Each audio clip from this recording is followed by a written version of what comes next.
Masalah muncul ketika target lebih penting daripada kenyataan. Pejabat tidak lagi bertanya, apakah rakyat benar-benar hidup lebih baik? Pertanyaannya berubah menjadi, bagaimana caranya agar angka pertumbuhan terlihat tinggi?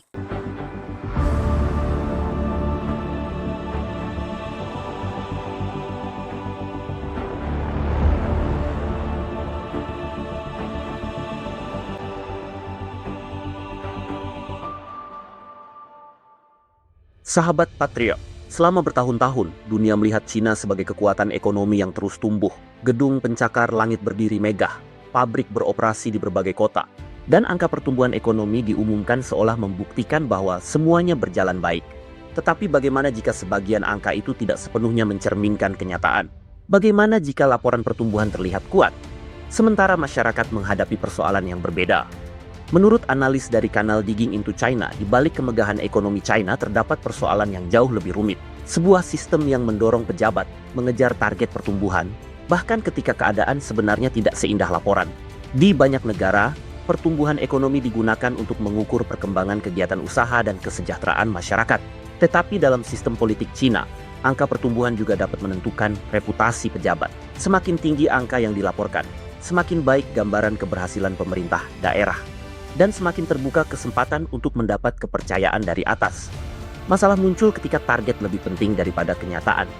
Pejabat tidak lagi bertanya, apakah rakyat benar-benar hidup lebih baik? Pertanyaannya berubah menjadi, bagaimana caranya agar angka pertumbuhan terlihat tinggi? Ketika ukuran keberhasilan berubah menjadi target politik, angka dapat kehilangan fungsinya sebagai cermin keadaan ekonomi. Keraguan terhadap data pertumbuhan Cina bukan hanya datang dari pengamat luar negeri. Keqiang yang kemudian menjadi Perdana Menteri Cina pernah menyatakan keraguan terhadap angka pertumbuhan di tingkat daerah. Berdasarkan laporan Reuters mengenai kabel diplomatik Amerika Serikat, ia menilai angka tersebut bersifat buatan dan hanya layak dijadikan referensi. Lalu bagaimana ia melihat kondisi ekonomi sebenarnya? Ia memperhatikan konsumsi listrik, volume barang yang diangkut kereta, dan penyaluran kredit perbankan. Ketiga indikator ini kemudian dikenal sebagai indeks Li Keqiang. Bayangkan, seorang pemimpin Cina harus melihat listrik dan angkutan barang karena tidak sepenuhnya percaya pada laporan pertumbuhan daerahnya sendiri. Kasus di Luliang, Provinsi Yunnan, memberikan gambaran yang lebih konkret. Media Cina melaporkan bahwa 28 perusahaan mencatat produksi industri sebesar 6,34 miliar yuan. Tetapi pemeriksaan awal menemukan bahwa nilai sebenarnya hanya sekitar 2,82 miliar yuan. Artinya, terdapat selisih sekitar 3,52 miliar yuan. Angka yang terlihat besar dalam laporan, tetapi tidak sesuai dengan kondisi yang ditemukan pemeriksa. Reuters juga pernah melaporkan bahwa puluhan pejabat Cina dihukum karena persoalan data ekonomi yang tidak akurat. Ini menunjukkan bahwa masalah statistik daerah bukan sekadar cerita dari pengamat asing. Persoalannya pernah diakui dan ditindak oleh otoritas Cina sendiri pada 2012. Jumlah pertumbuhan ekonomi yang dilaporkan seluruh provinsi Cina menghasilkan angka sekitar 57,6 triliun yuan. Namun, angka ekonomi nasional berada di sekitar 51,9 triliun yuan. Selisihnya mencapai sekitar 5,79 triliun yuan. Pertanyaannya sederhana. Bagaimana mungkin jumlah laporan daerah begitu jauh melampaui angka nasional? Pemerintah Cina menjelaskan bahwa perbedaan metode penghitungan merupakan salah satu penyebabnya. Karena itu, sistem penghitungan daerah kemudian dibuat lebih terpusat. Namun, perbedaan sebesar itu tetap menimbulkan pertanyaan mengenai kualitas data yang digunakan dalam perencanaan ekonomi. Analis Digging into China menggambarkan bagaimana aktivitas bisnis dapat terlihat besar melalui laporan transaksi yang berputar. Barang yang sama berpindah dari satu perusahaan ke perusahaan lain. Nilai transaksi tercatat berulang, di atas kertas aktivitas terlihat ramai, padahal produksi baru belum tentu bertambah. Namun, kita perlu memahami satu hal. Pertumbuhan ekonomi dihitung berdasarkan nilai tambah, bukan sekadar menjumlahkan seluruh transaksi. Karena itu, transaksi berputar tidak otomatis menciptakan pertumbuhan ekonomi sebesar nilai yang tercatat.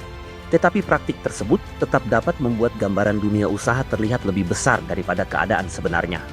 Rhodium Group memperkirakan pertumbuhan ekonomi Cina pada 2025 berada di kisaran 2,5–3%. Angka tersebut jauh lebih rendah dibandingkan data resmi yang saat itu menunjukkan pertumbuhan sekitar 5,2% hingga kuartal ketiga. Penelitian Brookings juga menemukan kemungkinan bahwa angka pertumbuhan China pada periode tertentu lebih tinggi dibandingkan hasil perhitungan alternatif. Namun, ini bukan berarti seluruh ekonomi Cina palsu. Cina tetap memiliki industri, perdagangan, teknologi, dan aktivitas ekonomi yang nyata. Pemerintah Cina juga melaporkan bahwa pertumbuhan kuartal kedua 2026 turun menjadi 4,3%. Jadi pertanyaan yang tepat bukan apakah Cina memiliki ekonomi. Pertanyaannya adalah, seberapa akurat angka yang digunakan untuk menggambarkannya? Jika data ekonomi tidak akurat, keputusan yang diambil berdasarkan data itu juga berisiko keliru.